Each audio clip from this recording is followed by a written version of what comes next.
तो वहीं Harak Singh Rawat Corbett national park के पाखरो रेंज में टाइगर सफारी मामले में बुरी तरह फंसते जा रहे हैं। हरक सिंह रावत के ठिकानों पर विजिलेंस की छापेमारी के बाद प्रदेश में सियासत भी गर्मा गई है। विजिलेंस जांच जैसे ही सुर्खियों में आई तो पूर्व मुख्यमंत्री और बीजेपी नेता त्रिवेंद्र सिंह रावत ने भी मौके पर चौका मारकर हरक सिंह रावत को आड़े हाथों ले लिया और कहा कि पाप का घड़ा एक न एक दिन भर ही जाता है। तो वहीं हरक सिंह रावत ने त्रिवेंद्र सिंह रावत पर कड़ा प्रहार करते हुए कहा कि त्रिवेंद्र सिंह रावत आज मुझ पर भ्रष्टाचार का आरोप लगा रहे हैं तो वो सीधे तौर पर सबसे बड़े भ्रष्टाचारी हैं। पूर्व कैबिनेट मंत्री और कांग्रेस के वरिष्ठ नेता हरक सिंह रावत के ठिकानों पर बीते रोज विजिलेंस की टीम ने छापेमारी की। इस पूरे मामले को कांग्रेस बदले की भावना से देख रही है। वहीं पूर्व मुख्यमंत्री त्रिवेंद्र सिंह रावत का भी बयान सामने आया है। त्रिवेंद्र सिंह ने बड़ा बयान देते हुए कहा कि पाप का घड़ा आखिर फूट ही जाता है। शिशुपाल की गर्दन पर अगर कृष्ण भगवान का चक्र चला था तो वो भी 100 गलतियों के पूरे होने पर चला था। आगे उन्होंने कहा कि इस पूरे प्रकरण पर सीबीआई जांच होनी चाहिए और सरकार को इस मामले को गंभीरता से लेना चाहिए। जिन लोगों का भी सामाजिक और विशेषकर राजनीतिक जीवन है, आज अभाव हो रहा है पारदर्शिता का, ईमानदारी का। और कई लोगों को तो ऐसा लगता है कि नेता का मतलब यही होता है कि गलत को सही करो। तो ये नहीं होना चाहिए। और हरक सिंह जी वाला जो प्रकरण है, जहाँ तक इसकी बात है, तो उसमें जांच हो रही है। जांच की प्रतीक्षा करना चाहिए, निष्पक्ष जांच हो, ये हम भी चाहते हैं। उधर पूर्व कैबिनेट मंत्री हरक सिंह रावत ने पूर्व सीएम त्रिवेंद्र सिंह रावत के बयान पर पलटवार करते हुए कहा कि त्रिवेंद्र सिंह रावत को पहले अपने ड्रीम प्रोजेक्ट सूर्यधार की जांच करवा लेनी चाहिए। हरक सिंह रावत यही नहीं रुके।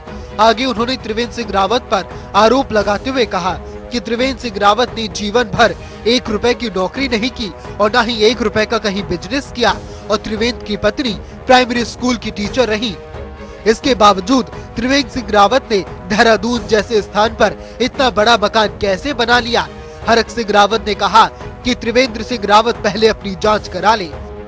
आगे पूर्व कैबिनेट मंत्री ने कहा कि जिस समय का ये पूरा प्रकरण है, उस वक्त उत्तराखंड में त्रिवेंद्र सिंह रावत मुख्यमंत्री थे। अगर मैं भ्रष्टाचार कर रहा था तब त्रिवेंद्र सिंह रावत कहाँ थे? ये पूरा प्रकरण राजनीति से प्रेरित है और इसीलिए मेरे खिलाफ षड्यंत्र के तहत विजिलेंस की तरफ से उत्पीड़न किया जा रहा है। तो जांच कराएं तो पहले खुद की कराएं ना। अपने पूरे 4 साल के मुख्यमंत्रित्व काल की जांच करा लें। और फिर मैं एक और बात कह रहा हूं, अगर हरक सिंह रावत भ्रष्ट था, उस ये कांग्रेस में आज ये जो जांच की बात त्रिवेंद्र रावत कर रहा है, वो कांग्रेस के मंत्री के रूप में तो कर नहीं रहा ना। मैं कांग्रेस में नहीं मंत्री हूं ना, मैं कांग्रेस सरकार नहीं ना आज। अगर कोई भ्रष्टाचार अगर मैंने उस समय किया तो त्रिवेंद्र रावत क्या कर रहा था भाई उस समय? 4 साल में उसके साथ मंत्री रहा हूं। और अगर हरक सिंह रावत उस दिन 4 साल में भ्रष्ट था तो इस वक्त त्रिवेंद्र रावत भ्रष्ट था। 2016 के बाद पहली बार सूबे के पूर्व मुखिया और कांग्रेस के कद्दावर नेता हरीश रावत ने हरक सिंह रावत का बचाव करते हुए कहा कि भाजपा प्रतिशोध की भावना से काम करती है। साथ ही सवाल उठाया कि जिस भ्रष्टाचार की बात भाजपा कर रही है वो भाजपा शासनकाल का मामला है। उन्होंने कहा कि जब वो भाजपा में थे तब वो दूध के धुले नहीं थे, लेकिन जब कांग्रेस में आए हैं तो भ्रष्टाचारी हो गए। जब तक हरीश रावत का मुंह चल रहा है, जब तक हरीश रावत का दिमाग ठीक काम कर रहा है, जब तक हरीश रावत के पांव चल रहे हैं, तो सीबीआई के दोस्त हरीश रावत के पास नहीं आएंगे। तो आप समझ लेना, अब हरीश रावत रहा ही नहीं। लेकिन भाजपा सरकार प्रतिशोध की भावना से काम करती है और ऐसे मामलों में प्रतिशोध साफ दिखाई दे रहा है कि जिस भ्रष्टाचार की बात कर रहे हैं वो तो उन्हीं के सरकार के समय का हिस्सा है।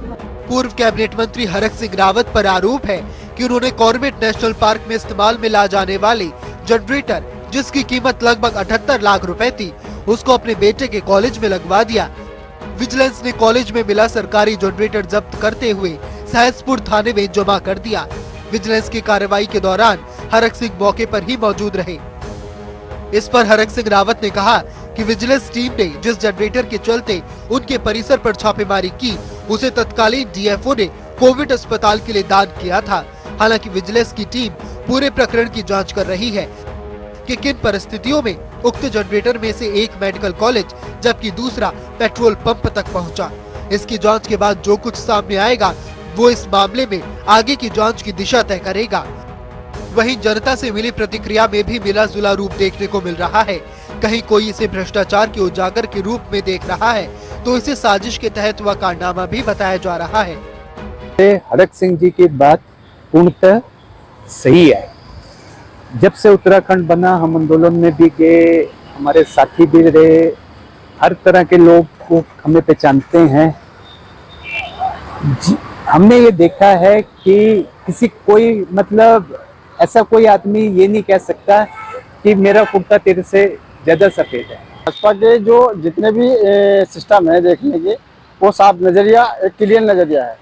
जो देखते हैं वो सही तरीके से देखते हैं। अगर भाजपा कुछ करती है तो उसके पीछे एक राज होता है कि वो सही करती है जितना कुछ करती है। अब प्रश्न तो ये उठता है कि त्रिवेंद्र सिंह रावत के शासनकाल में यदि हरक सिंह रावत ने भ्रष्टाचार किया तो आखिर उस समय त्रिवेंद्र सिंह रावत कहाँ थे और वो क्यों शांत बैठे रहे?